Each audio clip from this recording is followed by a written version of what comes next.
Have you ever noticed how the Bible starts and ends with the exact same powerful symbol? A tree of life?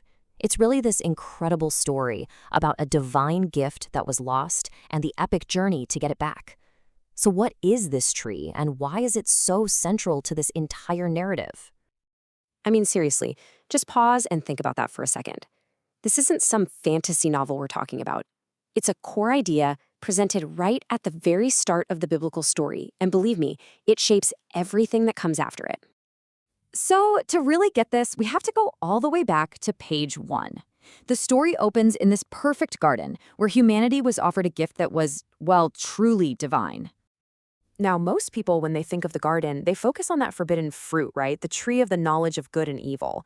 But sitting right there beside it was the tree of life. And its purpose wasn't just about living forever. It was a symbol of a perfect, unbroken connection with God. But, as you probably know, that perfect connection, it didn't last.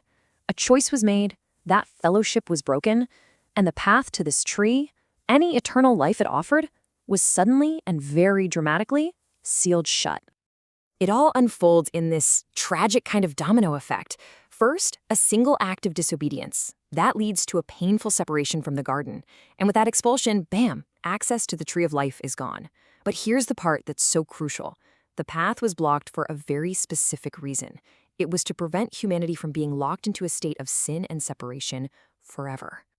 And listen, this wasn't just a locked gate with a keep out sign. We're talking about the path being sealed by a cherub and a flaming sword. I mean, the message could not have been any clearer. The way back was completely and totally closed. But that locked gate isn't the end of the story. Not even close. In fact, you could say that the loss of this first tree is exactly what sets the stage for the introduction of a second one. And this is where the story just takes this massive, dramatic turn.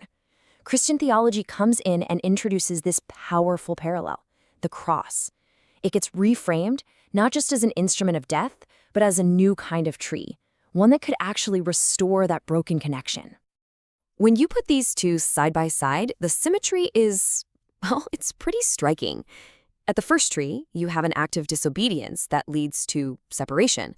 But at this new tree, the cross, an act of sacrifice is said to lead to reconciliation. It's a direct, intentional reversal of that first event. So, theologically, the logic here is really powerful. The cross, because it's made of wood, becomes the very instrument that reverses the curse from the first tree. Christ's sacrifice is seen as the perfect antidote to that original act of disobedience, giving believers access once again, not to a physical fruit, but to a spiritual one, eternal life. Okay, but this idea of restoration isn't just about getting back what was lost. The very meaning of eternal life gets completely transformed in the process. See, in this new understanding, eternal life isn't really about the quantity of years you live, like just going on and on forever. It's about the quality of the life you can have right now. A life lived in this deep connection with God, totally free from the power of death. This verse from the Gospel of John, it just nails it. Eternal life isn't some future timeline you wait for. It's a present tense relationship.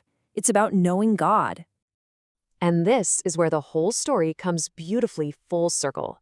It doesn't end with just a symbolic replacement. No, it ends with this absolutely breathtaking vision of the original tree of life, fully and freely restored for all. The Bible's final book, Revelation, paints this incredible picture. The tree of life is back, and it is accessible to everyone. It's so abundant it lines both sides of a river, constantly bearing new fruit. And get this, even its leaves, it says, are for the healing of the nations. It's this beautiful symbol of complete peace and total restoration. And with that, the arc is complete. The flaming sword is gone, the way to the tree is wide open once again, symbolizing this final, ultimate reconciliation. So from a simple garden to a cosmic city, this story of this one tree is just this amazing arc of loss and restoration. And it really leaves us with a fascinating question to chew on. How does this ancient, powerful symbol continue to shape our own ideas of life, death, and hope, even today?